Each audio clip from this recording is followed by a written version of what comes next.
Elderly billionaire visits late daughter's grave, meets janitor and child who change his life. Hello everyone. Before we begin today's story, I have a small favor to ask. Please hit subscribe and turn on the notification bell so you never miss our channel's new videos. It's quick, free, and the best way to support us in bringing you more dramatic stories. Your support means the world to us. Where are you watching from? Drop your city or country in the comments below. Thank you very much. Now, let's return to our main character. The sun is sinking low over the old cemetery on the edge of the city, turning the sky into a washed-out mix of orange and pale purple. The air is cool, that kind of early fall chill that settles in your chest and makes every breath feel a little heavier. A tall, iron gate creaks as it opens, and an elderly man steps through, moving slowly along the gravel path. His name is Charles Davenport. Once, his last name was on billboards and the front page of business magazines. These days, it is etched in stone in contracts and trust funds, but almost never spoken with warmth. Charles walks with a slight stoop, one hand gripping a polished wooden cane, the other tucked into the pocket of his dark overcoat. The coat is perfectly tailored, the shoes are Italian leather, his silver hair neatly combed back. On paper, he is everything people imagine when they hear the word billionaire. In reality, right now, he looks like just another old man trying not to fall apart in public. Each step along the path crunches softly under his shoes. He knows exactly where he is going. He has only been here a few times, but the route is burned into him like a scar. Past the small angel statue with a chipped wing, past the leaning oak that drops leaves like confetti on the headstones, then left at the marble bench. Row C, plot 14. He slows as the headstone comes into view, a pale rectangle of granite catching the last light of the day. Elise Davenport, beloved daughter, 1988 to 2021.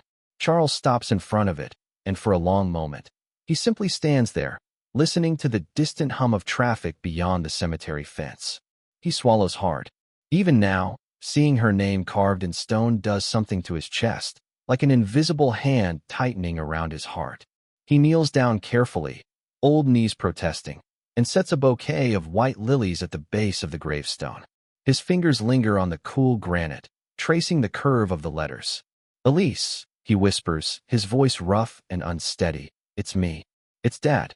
The word feels strange in his mouth. He did not hear it very often when she was alive, not in the way that mattered.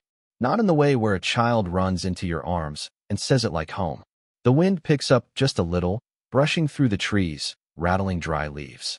Somewhere, a crow calls once, then goes silent again. Charles lets out a slow breath. "I should have been here more," he says softly. "When it counted. Birthdays, recitals, bad days. All the days you stopped waiting for me to show up." His eyes sting, but he blinks the tears back. He has spent a lifetime not crying in front of anyone.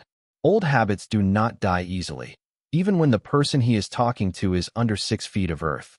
He reaches into the inside pocket of his coat and pulls out something small and worn, a folded piece of cardstock, edges frayed, the front covered in childish marker drawings. A lopsided sun, a stick figure with a briefcase, another stick figure with wild hair and a huge smile. In shaky kid handwriting, it says, "For Daddy, when you're ready to come home." Elise gave it to him when she was 7, standing in the doorway of his home office one night while he was on yet another call. He kept it out of guilt at first, then out of habit. Now, it is the only thing he owns that feels heavier than his money. He opens the card and stares at it for a moment, his throat tight. "You waited," he murmurs, "and I never really did come home, did I?" His voice cracks on the last word. He closes the card and presses it briefly to his chest before tucking it back into his pocket like a secret. A gust of wind sends a small swirl of dry leaves skittering across the ground. The cemetery around him is quiet, rows and rows of stones standing like silent witnesses. The city sounds are faint here, softened by distance and time. Charles clears his throat. "I've been thinking," he says, talking to the gravestone as if Elise is sitting on top of it swinging her legs, the way she used to on the front porch steps, about what all of this was for. The meetings, the flights, the deals, the late nights at the office. He lets his hand fall to his knee. It bought us everything, and somehow took everything away at the same time. He closes his eyes for a heartbeat, then opens them again. At the far end of the path, A small sound pricks at the edge of his awareness. A laugh. High, clear, and completely out of place in the quiet of the graveyard. It's the sound of a child trying to hold their giggle in and failing. Charles's head turns slightly, his brows knitting. He sees movement between the rows of stones. A small figure in a bright jacket darting behind a monument, and a taller shape following slowly, pushing a cart with a rake and a trash bag. A groundskeeper, he assumes. A janitor. The child appears again, balancing on the edge of a low stone border like it is a tightrope, arms stretched out for balance. For a second, their eyes meet across the distance. Big, curious eyes looking straight at an old man in an expensive coat kneeling in front of a grave. The child gives him a tiny, shy wave. Charles freezes. Something inside him flinches, a quick flash of Elise at that same age, waving at him through a bedroom window as his car pulled out of the driveway. His fingers curl a little tighter against the granite. He looks away, back at the name on the stone, forcing his attention back to the conversation he came here to have. "I'm late again, aren't I?" he says under his breath, trying to ignore the faint sound of little sneakers scuffing on the path behind him. Always late. Even now. The sky keeps darkening around him as the first streetlights beyond the fence flicker on, one by one, like distant stars. Charles takes another breath, slower this time.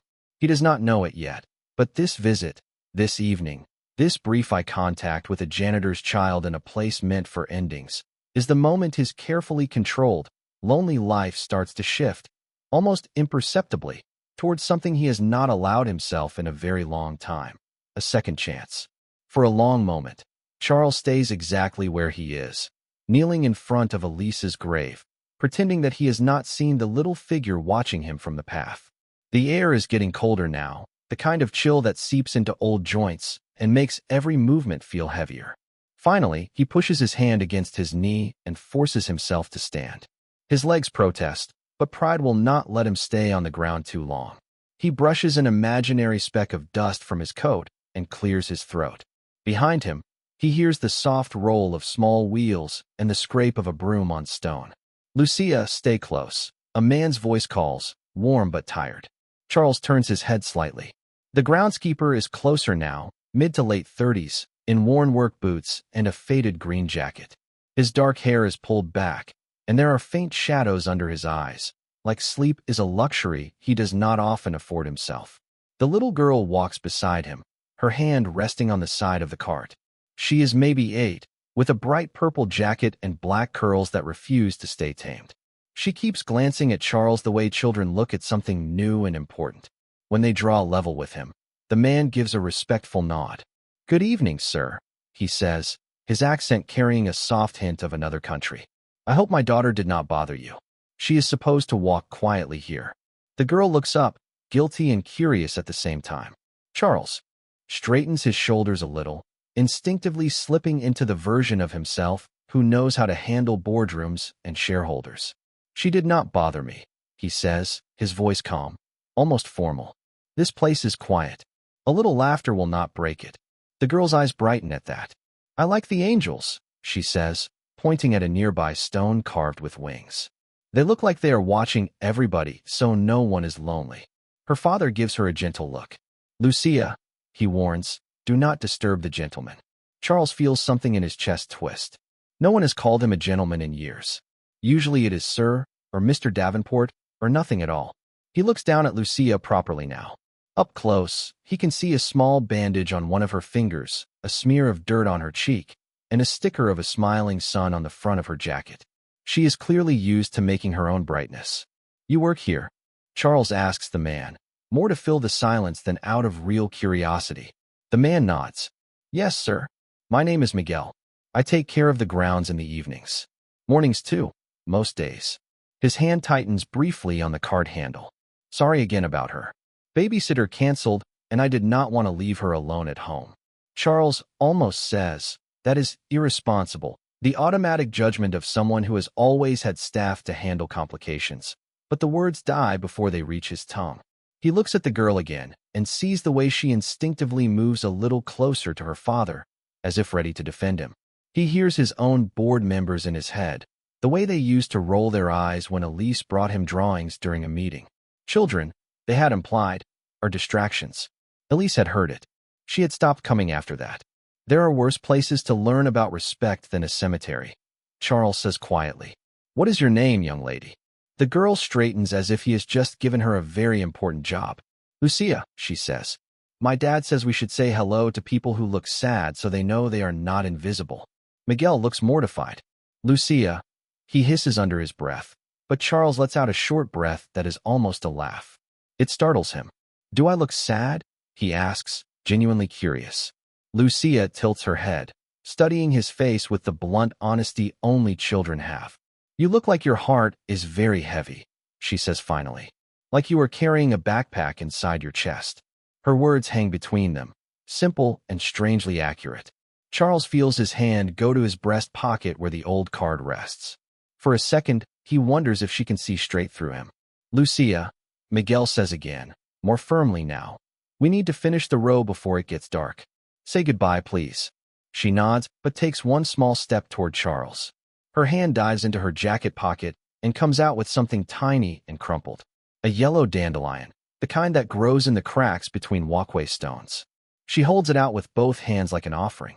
For your person, she says, glancing at the gravestone behind him. So they know someone was here. Charles hesitates. No one has given him a gift without expectation attached to it in a very long time. It is always deals, arrangements, exchanges. This is just a weed in the eyes of most people, but right now it looks like the most sincere thing he has seen in years. He reaches out and takes the flower carefully between his fingers. Thank you, he says, and his voice is softer than he meant it to be. He turns and places the dandelion gently next to the white lilies at Elise's name. The bright little burst of yellow looks almost defiant against the polished stone. When he faces them again, Lucia is smiling as if she has just solved a problem. Miguel gives Charles an apologetic nod and begins to move the cart down the path. Lucia walks backward for a few steps, waving. Goodbye, mister, she calls. See you later. Charles watches them go until they disappear between the rows. The sky is almost fully dark now. The streetlights beyond the fence glow steady and distant. He stands there alone for another minute, looking at the two flowers at the grave, one expensive and carefully chosen, the other plucked from a crack in the pavement by a child who thought he looked sad. On the drive back to his mansion, the car is as quiet as ever, the leather seats smooth and untouched beside him. The driver keeps his eyes on the road. Charles stares out the window, but he does not really see the city lights. He is thinking about a little girl who talks about invisible sadness and angels that keep people from being lonely. He is thinking about a janitor who pushes a cart until sundown and still finds the strength to smile at a stranger. Most of all, he is thinking about how, for the first time in a very long time, someone looked at him and did not seem to care about his name, his money, or his failures. They just saw an old man with a heavy heart. He rests his fingers over the pocket where Elise's card lies and feels the faint outline of it beneath the fabric. Something in him stirs, small but persistent, like the first crack of light under a closed door. He does not say it out loud yet, but a thought begins to form in the back of his mind, quiet and certain. He will go back. The next afternoon, Charles finds himself back at the cemetery before he has fully decided to go. His driver looks at him in the rearview mirror when he gives the address, but does not comment. People on his payroll learned long ago that questions are rarely welcome. The gate creaks the same way, the path crunches under his shoes the same way, the air holds that same cool bite. But something in him is different. There is a small, persistent curiosity tugging at him, the echo of a child's voice talking about heavy hearts and angels that do not let people be lonely. He walks the familiar route to Elise's grave, past the chipped angel, past the leaning oak, and feels his chest tighten as the headstone comes into view. The lilies are still there, beginning to wilt at the edges, but the little yellow dandelion is standing stubbornly bright, as if it refuses to understand that it is supposed to fade. Charles lets out a breath he did not know he was holding. He feels foolish for expecting anything else, but part of him had wondered if it would be gone, swept away by a broom or the wind, like so many other small things that once tried to take root in his life.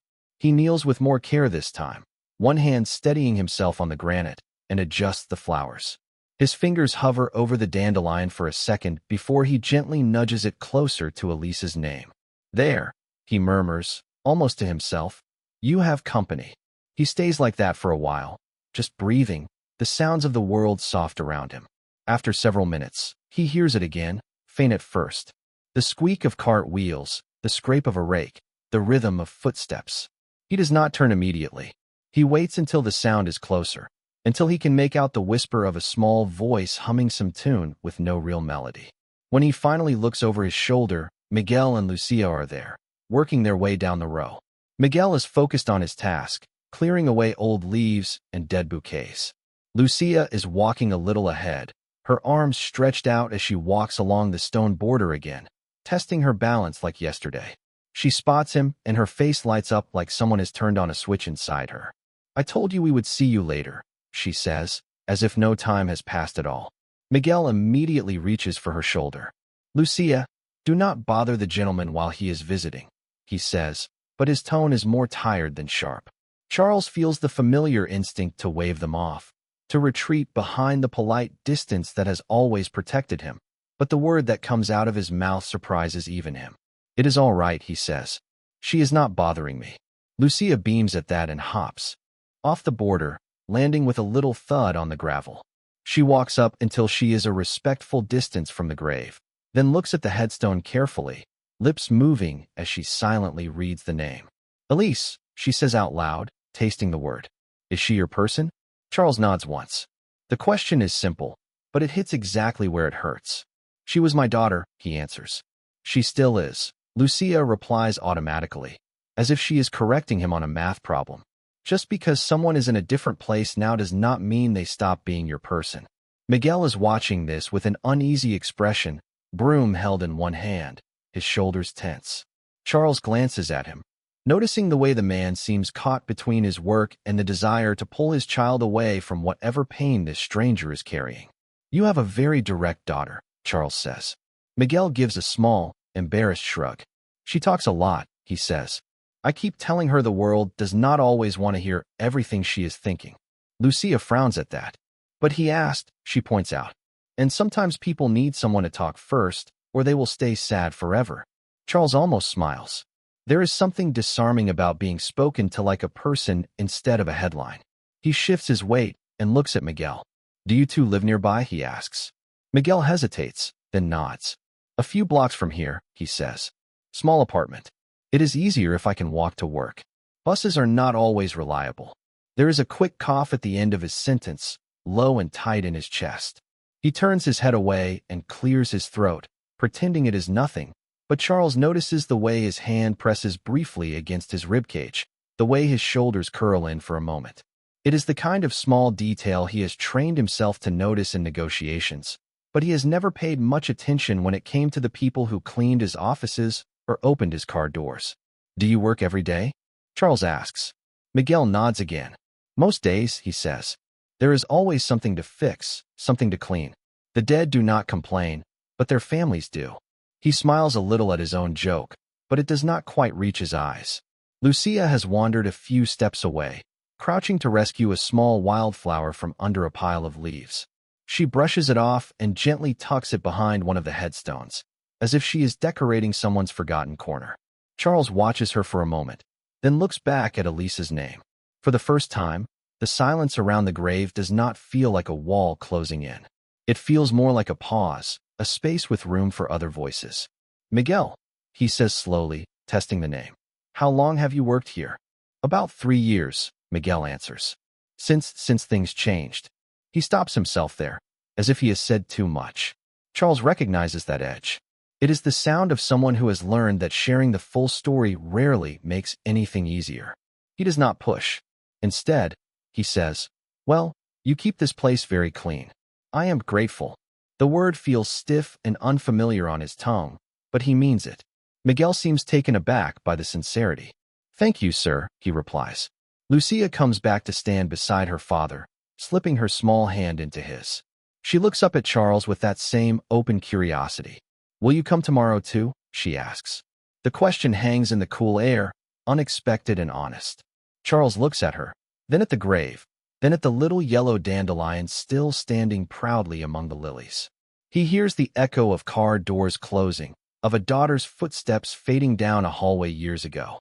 "I do not know," he says truthfully. Maybe.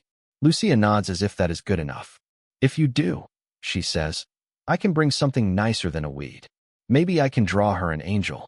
She pats the pocket of her jacket as if a sketchbook might appear there any second. Something gentle and painful and strangely hopeful presses against Charles's ribs from the inside. A drawing. An angel. A child trying to make sure someone who is gone does not feel forgotten. It feels like the universe is handing him a mirror, showing him all the small chances he missed with Elise. She would have liked that, he says quietly. And for the first time, when he imagines coming back, it is not only to talk to a stone.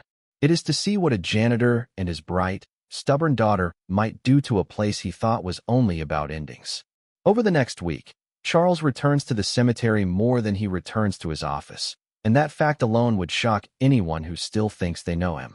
Each afternoon, at almost the same time, his car pulls up to the gate, and he makes the slow walk down the gravel path. Sometimes he talks to Elise. Sometimes he just sits on the marble bench nearby and lets the silence wash over him.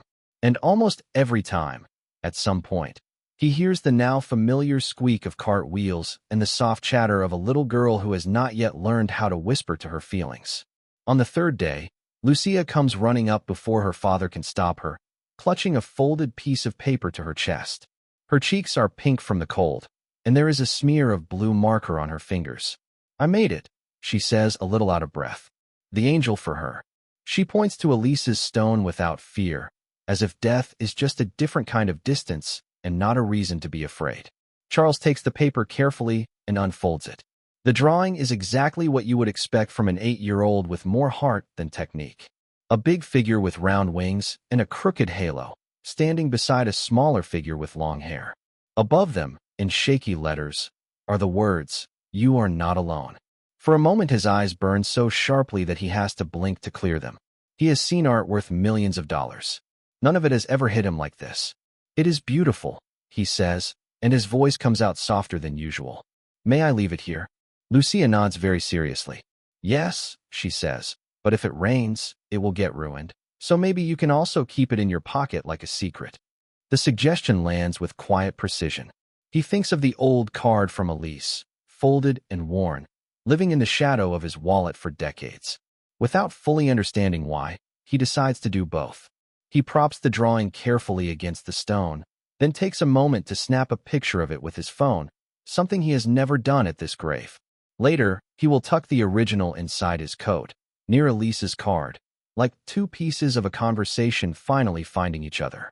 Miguel approaches more slowly, broom in hand, his steps steadier than his breathing. The cough that Charles noticed before is worse today, a deeper rattle that seems to shake his whole frame for a second before he swallows it down. Lucia, he says, remember what we talked about. You cannot run on the stones. You will trip. She rolls her eyes but steps back obediently. Charles looks at Miguel more closely now, not as a background figure keeping the place tidy, but as a man with his own weight to carry. There are lines at the corners of his eyes that do not come from laughter, and the way he rubs his chest after each cough suggests this is not new. You do not sound well, Charles says, the observation slipping out before he can dress it up as something more polite. Miguel waves a hand as if swatting away a fly. It is just a cold, he says. These evenings get into your lungs sometimes, but I am fine. Lucia glances at her father with a little frown. The doctor said you should rest more, she says, forgetting for a moment that strangers are listening. Miguel gives her a quick look, and she falls silent, biting her lip. The words hang in the cool air, and Charles feels a familiar tension, the one that always comes before a difficult decision. In boardrooms, he would push. He would ask for details, demand solutions, throw resources at the problem. Here, with a man who cleans graves and a little girl who hands out dandelions and drawings like bandages for invisible wounds, the direct approach feels dangerous, almost disrespectful. Doctors are important, Charles says carefully. It is good that you have one. Miguel lets out a small laugh that has no humor in it. Important? Yes, he replies, and very expensive when your insurance is just a word on a piece of paper and not something that actually pays the bills. He seems to regret saying it immediately and turns away, focusing on a nearby trash bin as if it suddenly requires all his attention. Lucia looks between them, sensing something heavy but not quite understanding it. Papa says we are fine, she says quickly, as if she needs to defend him. We have a home, and I have my school, and he has this job, and we have each other. So that is already more than some people. Her chin lifts a little when she says it, proud and protective. Charles feels that invisible backpack in his chest grow a little heavier. Here is a man who works long days in the cold, who coughs into his sleeve and worries about doctor bills, and still his child speaks about gratitude instead of fear. It is the reverse of his own life, where there were always more zeros in the bank than real conversations at the dinner table. He reaches into his pocket and feels the familiar outline of Elise's card under his fingers. Without fully planning to, he says, "My daughter used to draw angels too." Both Miguel and Lucia look at him. It is the first time he has offered more than a name and a title on a stone. "She would leave them on my desk," he continues, the words coming slowly, as if they have been locked inside for a long time. "Little notes. Little pictures. I told myself I would look at them later, after the meeting, after the call, after the next deal." He lets out a breath that is closer to a sigh. Later did not always come. Lucia steps a little closer, her eyes soft. "Maybe she can see this one now," she says, pointing to her drawing by the grave. "Then she knows someone else is here with you." The simplicity of that thought goes straight through every defense he has ever built. For a moment he cannot speak. He just nods. The wind moves gently through the trees, carrying the faint scent of damp earth and old flowers. Somewhere in the distance, a church bell chimes the hour.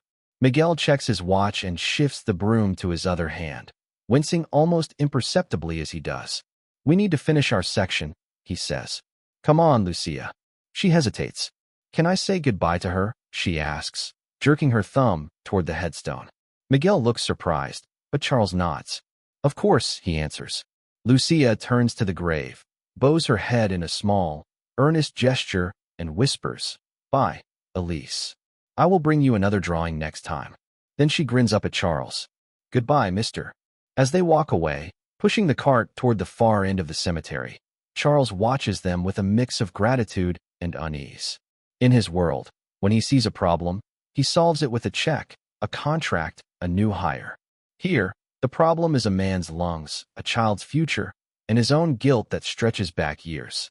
Money can help, he knows that, but he also knows how easily it can turn kindness into charity and charity into a quiet kind of control. As he stands there, the drawing and the dandelion at his feet, he realizes he is standing on the edge of a different kind of deal, one where the terms are not written on paper but on hearts that have already been broken once. For the first time in a very long time, he wonders if he can find a way to help without making them feel small. And that question follows him all the way home. That night, back in his enormous house that felt more like a museum than a home, Charles cannot stop thinking about a janitor who jokes about the dead complaining and a little girl who talks to headstones like they are old friends. He sits in his study, surrounded by shelves of leather-bound books he has never had time to read, with city lights glittering outside like a distant galaxy.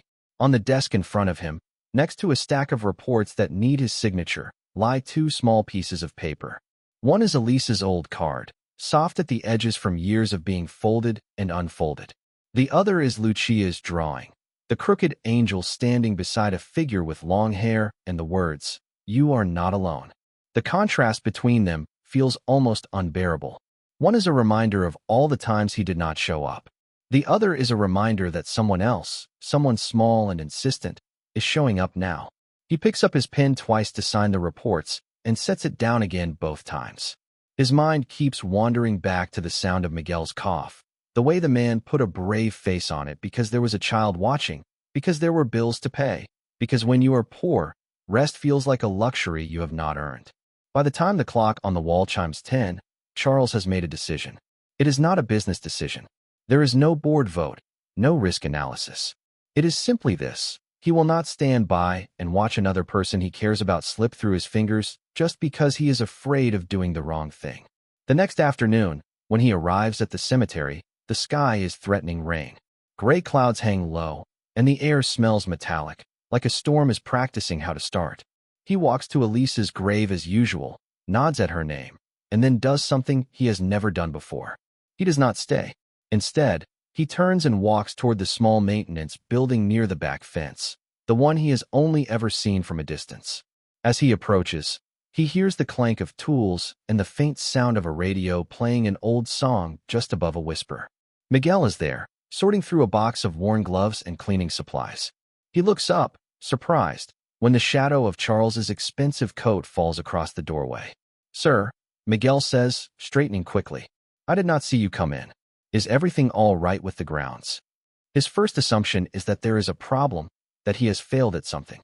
Charles feels a swift stab of recognition. He has spent his whole life making people feel that way, even when he did not mean to. "The grounds are fine," Charles says. "Better than fine.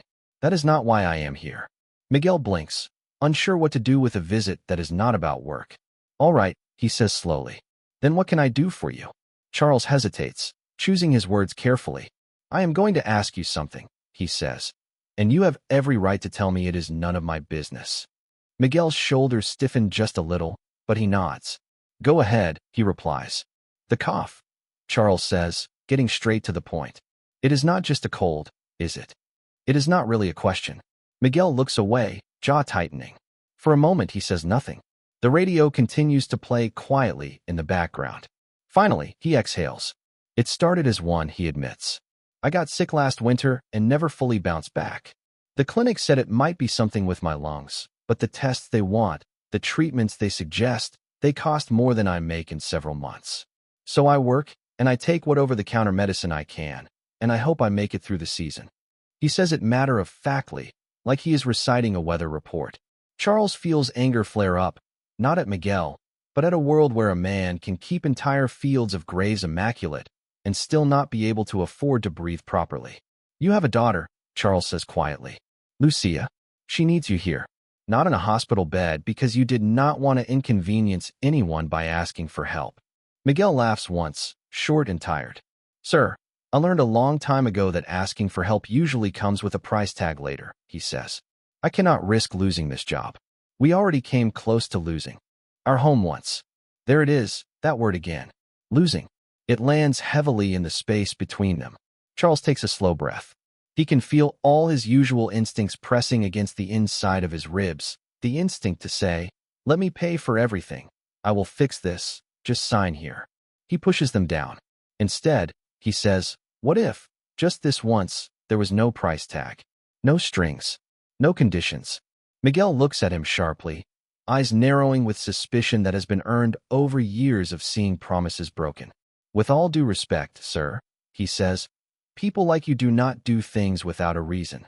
Charles nods. "You are right," he answers. "We do not. So here is my reason. I have already buried one person I loved because I was too proud, too busy, or too blind to show up when it mattered. I am not interested in watching that happen again from the sidelines if I can prevent it." He reaches into his coat and pulls out a simple business card, not the one with dozens of titles and contact numbers, just his name and a private line. He sets it on the workbench between a box of nails and a cracked coffee mug. "There is a clinic my company funds across town," he continues. "Good doctors. Quiet rooms. They owe me a favor or two. If you call this number, I will make sure they see you. No bills. No reports. Just care." Miguel stares at the card as if it might burn him. Everything in his posture says he wants to refuse, to protect his pride, to keep his world from being rearranged by a stranger with too much money. But somewhere in the back of the building, a chair scrapes, and a small pair of footsteps patters closer. Lucia appears in the doorway, hugging a worn backpack to her chest. "Papa," she says, "my homework is done. Can we go home soon?" She stops when she sees Charles and looks between the two men, sensing that something important is happening. Miguel looks at his daughter, at the man in the coat, at the card on the table. His shoulders sag just a fraction. The fight drains out of his eyes, replaced by something more vulnerable. Fear. Hope. Exhaustion. "If I say yes," he asks quietly, "you are not going to take anything from us later, are you?" Charles shakes his head. "I am tired of taking," he says. "Let me try giving something that actually matters for once." The room is very still for a moment, the only sound the faint buzz of the radio. Then Miguel reaches out and picks up the card. It is a small movement, but to Charles, it feels like the earth shifting under his feet, like the first real step toward not repeating the same old mistakes. For once, when Charles leaves the maintenance building, he does not go straight home. He walks to Elisa's grave, stands there for a long time, and watches the clouds move across the sky while the card with his number sits in Miguel's pocket just a few yards away. He has done what he can for the moment. The rest is a choice he cannot make for another man. That night his phone stays on the table beside his bed, screen facing up. He tells himself he is too old to be waiting for calls like a nervous teenager. But every time the screen lights up with some notification that is not Miguel, a small flicker of disappointment passes through him. It is not until the next morning, halfway through a meeting he is not really listening to, that his private line vibrates with an unfamiliar number. He excuses himself, ignoring the raised eyebrows around the boardroom table, and answers in the hallway. The voice on the other end belongs to a doctor at the clinic his company funds. She explains that Miguel Alvarez has come in. That preliminary tests show a treatable but serious lung condition, the kind that needs attention now if it is not going to become something that steals years instead of days. They can help, she says, if the support he promised is real. Charles does not hesitate. He authorizes everything, tells her to consider the bills already paid, and feels a strange lightness in his chest when he hangs up. For once, his wealth is being used in a way that feels like more than numbers shifting on a screen.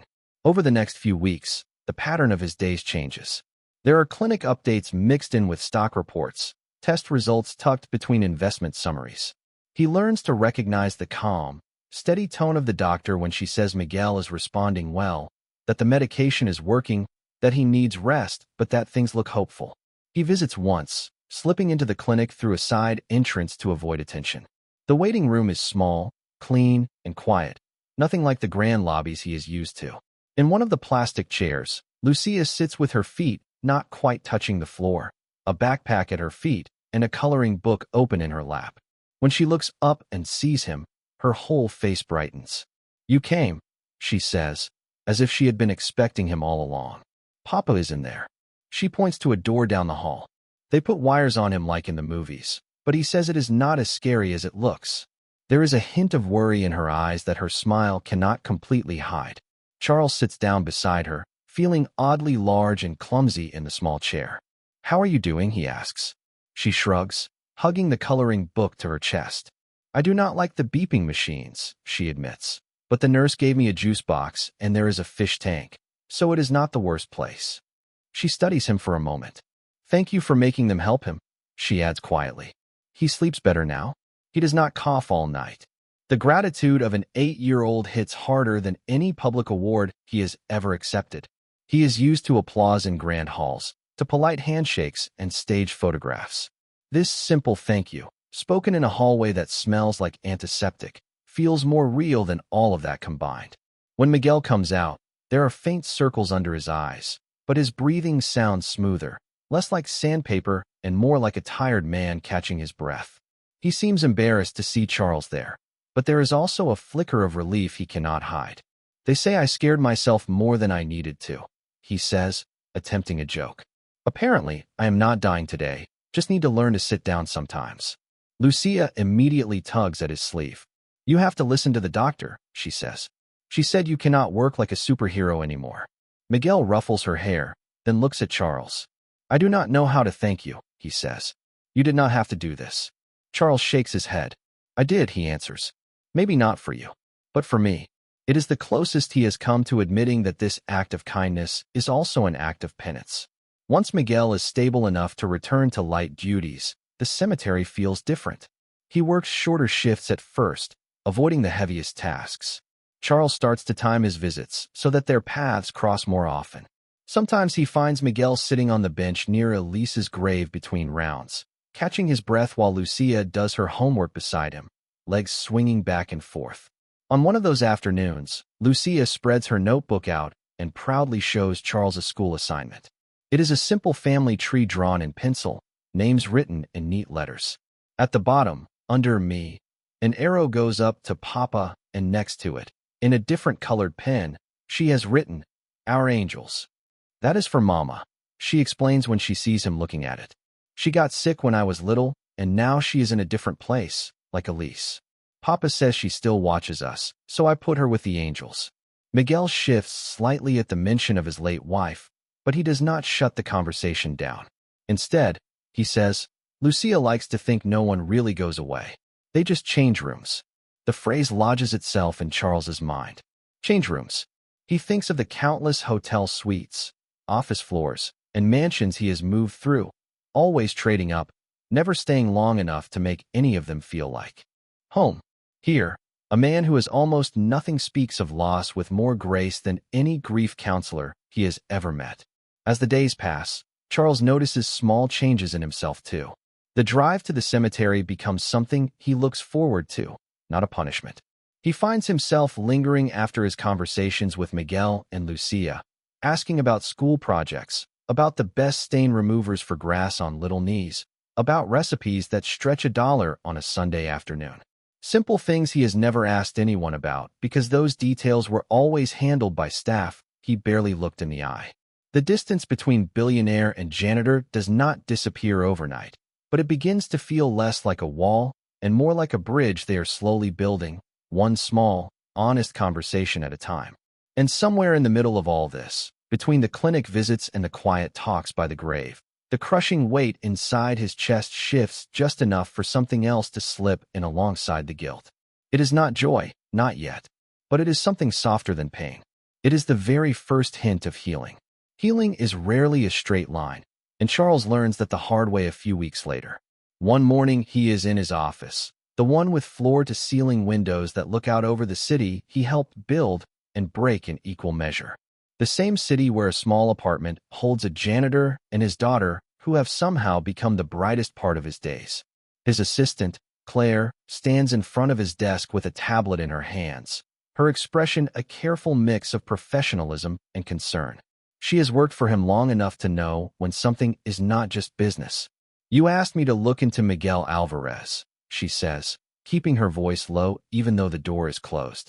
Discreetly, to make sure he and his daughter are secure. Charles nods.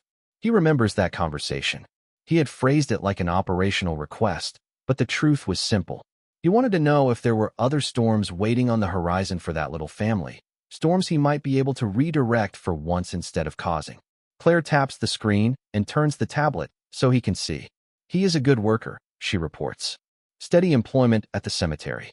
No criminal record. His wife passed away 4 years ago after a long illness. They fell behind on medical bills. There was an eviction notice 2 years ago, but they managed to negotiate a payment plan. She pauses, and that pause sets off an alarm in his chest. There is something else, she adds. The building they live in, the one with the past due notices and the recent maintenance complaints about mold and heating issues. It was purchased last year by a holding company.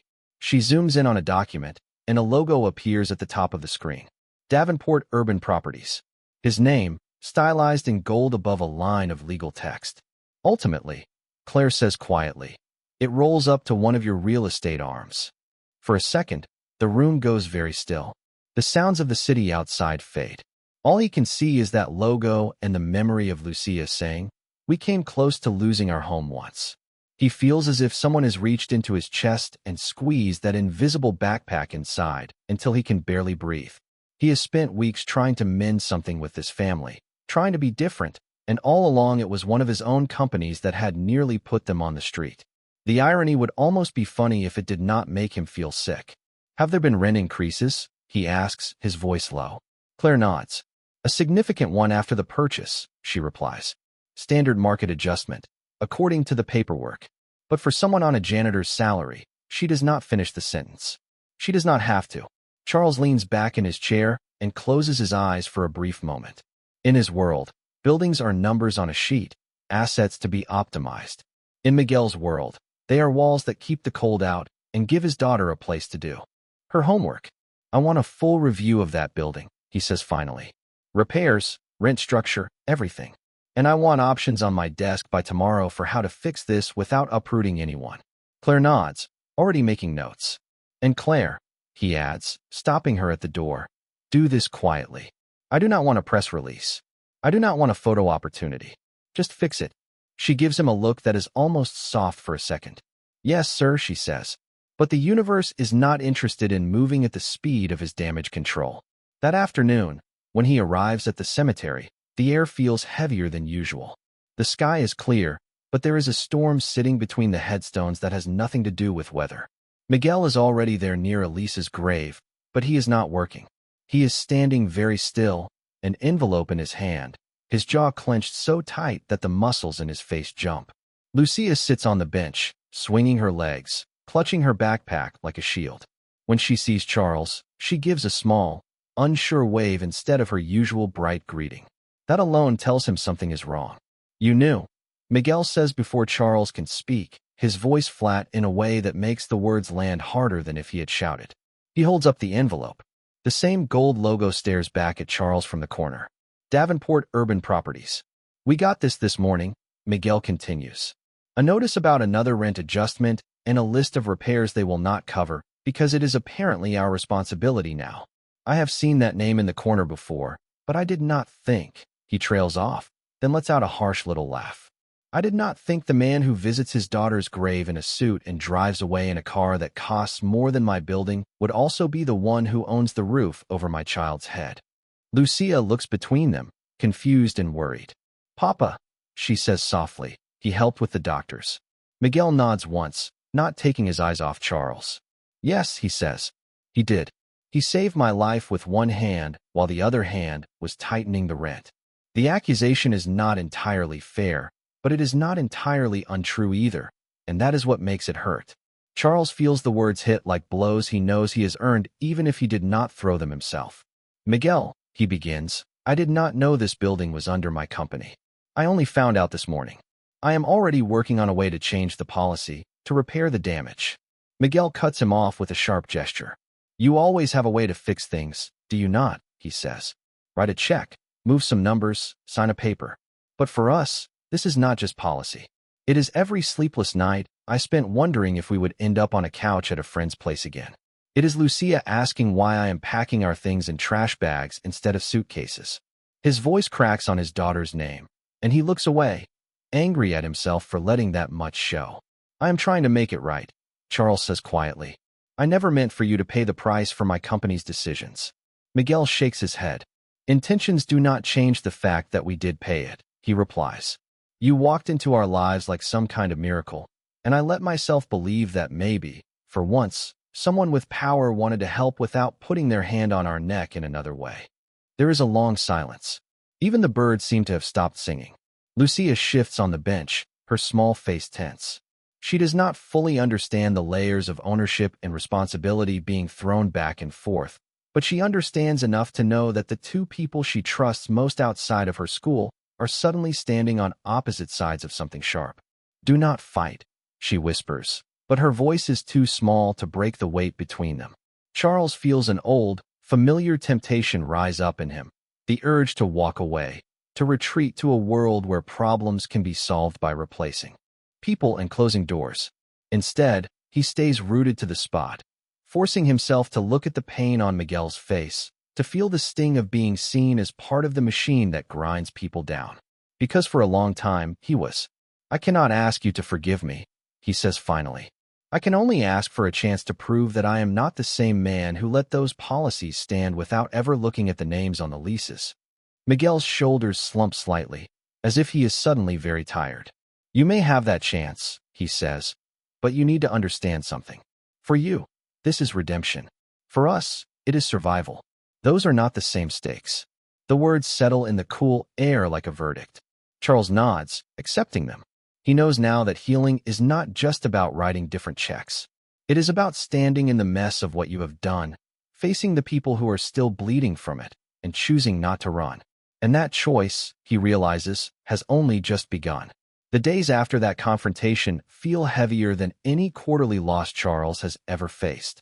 He still comes to the cemetery, but Miguel keeps their conversations short, polite in a way that hurts more than anger. Lucia is friendly, but even she watches the two men with a new wariness, as if she is not sure if it is safe to let her full smile out yet. Charles knows this distance is deserved, and instead of shrinking from it, he lets it drive him back to the place where much of the damage started. His own office, his own boardroom, his own signature on the bottom of documents he never really read. The next morning, he calls an unscheduled meeting. Executives shuffle in, murmuring to each other, surprised to see him already at the head of the table, a stack of files in front of him instead of the usual digital presentation. Claire stands to one side, tablet in hand, ready but quiet. We are not discussing forecasts today, Charles says without preamble. We are talking about the people who live inside the buildings we treat like line items. There is a stir around the table. One of the senior managers clears his throat, trying to keep his tone light. Is this about the press article on housing protests, Mr. Davenport? We have public relations drafting a response. This is about a man named Miguel Alvarez. Charles cuts in, his voice sharper than they are used to. A janitor who works in one of our cemeteries and lives in one of our buildings. It is about his daughter, Lucia, who almost lost her home because we raised rent to maximize profit margins. He slides a file across the table. Read the timeline of notices, repairs refused, and rent hikes, and tell me this is what we stand for. There is an uncomfortable silence as papers are flipped and eyes scan the documents. Some of them shift in their seats, others avoid looking at him directly. It would be easy for them to label this as an isolated incident, a mistake. Charles does not let them. This is not a one-off, he continues. This is a pattern we built. I built. I signed off on the policies that allowed this, because I did not bother to ask who was on the other end of our decisions. He lets that sink in, the admission hanging in the air like a confession. Then he straightens his shoulders. That changes today. He outlines a plan that has been taking shape in his mind since the moment he saw his name stamped on Miguel's eviction notices. A full audit of their residential properties, caps on rent increases for low-income tenants, a dedicated fund for emergency repairs so families are not choosing between fixing a leak and buying groceries.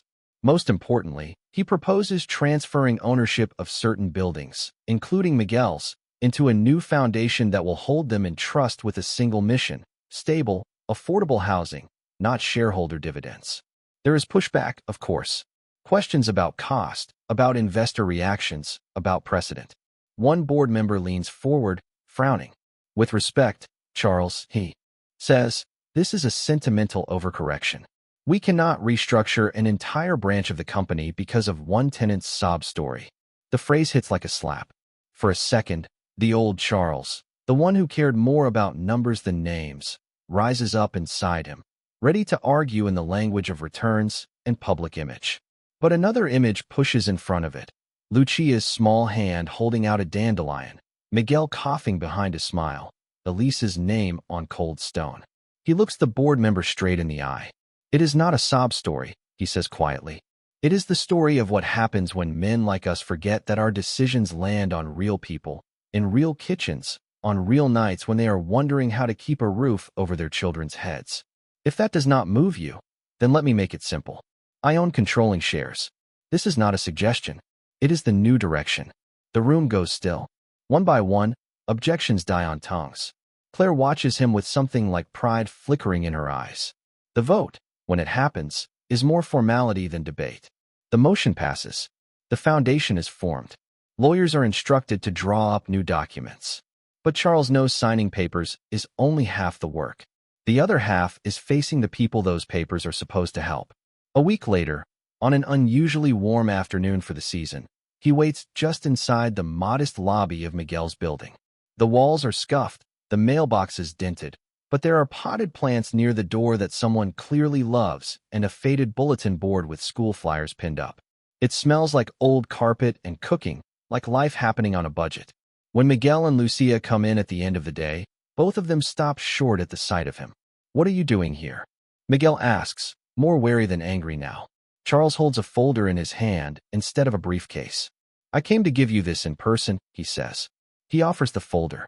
Miguel does not take it at first, so Charles opens it himself and pulls out the top document. This building, he explains, is no longer owned by Davenport Urban Properties. It is now held by the Davenport Community Trust, a foundation whose charter says that its first priority is keeping families like yours housed, not squeezing them for every dollar. Your rent will be reduced to a level that matches your income, and it will not jump unexpectedly anymore. Repairs will be handled by a separate fund, not added to your bill. He pauses, then adds, and if, someday, you want to move, there will be support for that too. Not pressure. Help. Miguel takes the paper slowly, eyes scanning the lines. Lucia looks up at Charles. Does that mean we do not have to move? She asks, hope and caution wrestling in her voice. It means, Charles says, meeting her gaze, That no one will be sending you envelopes with my name in the corner telling you to pack your things. Not from this building. Miguel keeps reading, his expression shifting from suspicion to confusion to something closer to shock. Why? He finally manages. Why go this far? You have already done more than most people in your position ever would. Charles thinks of all the times he did not go far enough for Elise. All the almosts and maybes that added up to too late. Because, he says slowly, if I am going to spend the rest of my life haunted by what I did not do for my own child, the least I can do is make sure I am doing everything I can for someone else's. Because I am tired of my name being on things that hurt people more than they help. Lucia reaches into her backpack and pulls out a small notebook. She flips to a page where she has drawn 3 stick figures holding hands under a little square she has labeled home. She studies the paper in her father's hand, then the document in Charles's, as if she is trying to connect the lines between her crayons and their signatures. If you change the building, she says slowly, does that mean you are changing too? The question is simple, but it cuts right to the heart of it. Charles feels something in him loosen, a knot he has carried since the day he first chose a meeting over a family dinner. I hope so, he answers honestly. That is the plan.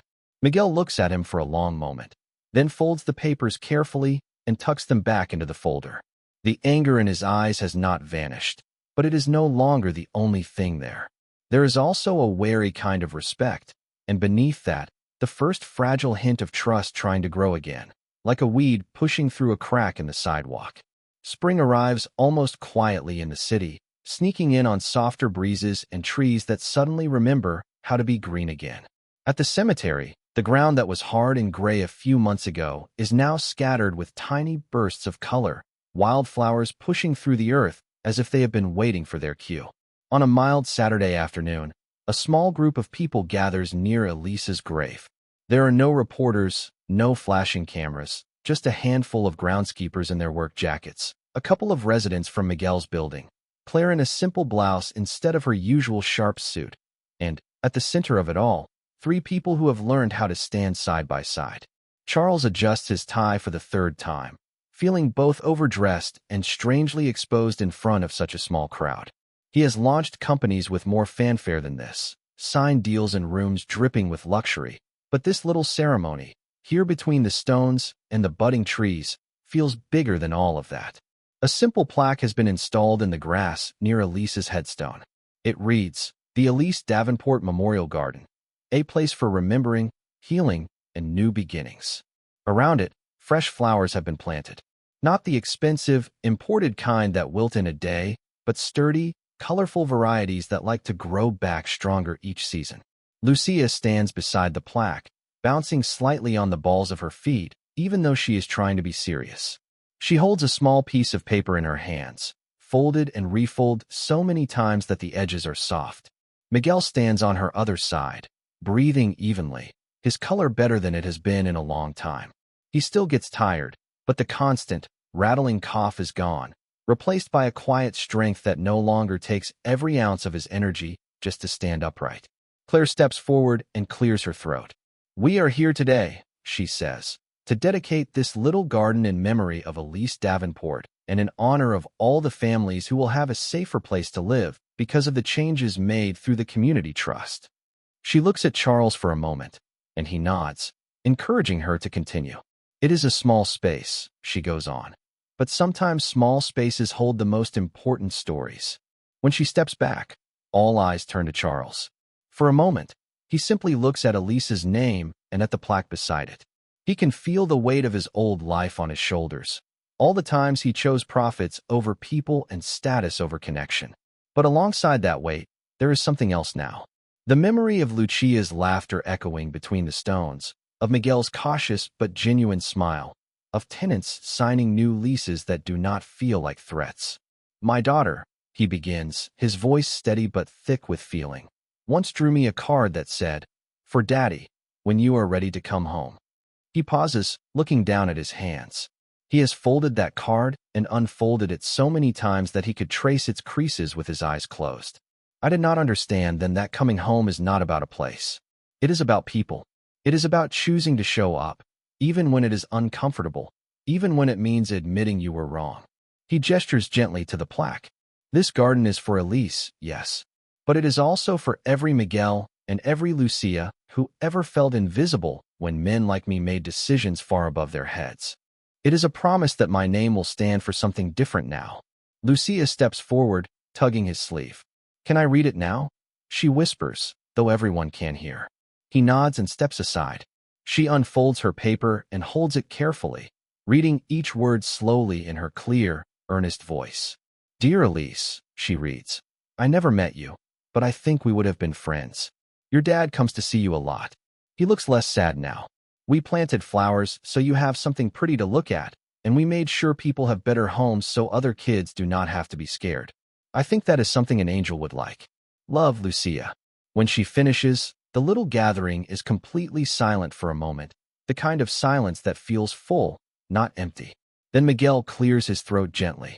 She wrote that herself, he says, a hint of pride in his voice. I just checked the spelling. A small ripple of soft laughter moves through the group, easing some of the tension in the air. Charles feels his eyes sting, but this time he lets the tears come. They slide down his cheeks slowly, not as a collapse, but as a quiet release. He looks up at the sky, at the branches overhead where a few leaves flutter like tiny flags, and for the first time in years, he does not feel like he is talking to a stone when he speaks to his daughter. Elise, he thinks, I am changing rooms too. After the small ceremony, the others drift away, back to their shifts and their apartments and their lives. Eventually, only 3 figures remain by the garden. Lucia is kneeling near the plaque, adjusting a small cluster of flowers so that they stand up straighter. Miguel stands with his hands in his pockets, taking in the scene with quiet gratitude. Charles reaches into his coat and pulls out 2 familiar pieces of paper, Elise's old card and Lucia's first angel drawing. He holds them side by side for a moment, then carefully places them together in a small, weatherproof frame that he sets at the base of the plaque, just for today. You know, Miguel says after a while, Lucia has been asking a lot of questions lately. About family. About what it means when someone is your person. Lucia looks up immediately. I said you can have more than one, she chimes in. I said angels can share. She wipes her hands on her jeans and comes to stand between the 2 men. Her small hand reaches for Miguel's and then, without hesitation, for Charles's. She links their fingers together like she is completing a circuit. This feels like a family, she declares. The word hangs in the air, fragile and powerful at the same time. Charles looks down at their joined hands, at the man whose rent notices once carried his name like a threat, at the child who marched straight through his grief with dandelions and drawings. He feels that old backpack inside his chest again, but it is lighter now. Some of the bricks have been replaced with something else. Moments, choices, small acts of courage. If you will have me, he says quietly, I would like to be part of that. Not as the man who owns your building. As the man who walks you to school sometimes, who cheers at your concerts, who remembers your birthdays. As the man who finally learned what being a father is supposed to feel like. Miguel studies him for a long moment, then nods once, slow but sure. Families are allowed to be complicated, he says. Ours already is. But yes, I think we could use an extra stubborn old man around. Lucia grins, so wide it seems too big for her face. Good, she says. That means I can call you Grandpa Charles, and it will not be weird. The title hits him harder than any honor he has ever received. He squeezes her hand gently. I would like that, he replies. As they leave the cemetery together, 3 figures walking down the gravel path that once felt like a tunnel of regret, the wind rustles through the new leaves and carries the faint scent of fresh soil and blooming flowers. Behind them, in the little garden, by Elise's stone, a yellow dandelion has sprouted again, stubborn and bright among the carefully planted blooms. It stands there like a small, defiant reminder that sometimes the things that grow through cracks are the ones that save us. And for the first time in a very long time, Charles does not feel like a man visiting a grave. He feels like a man walking home.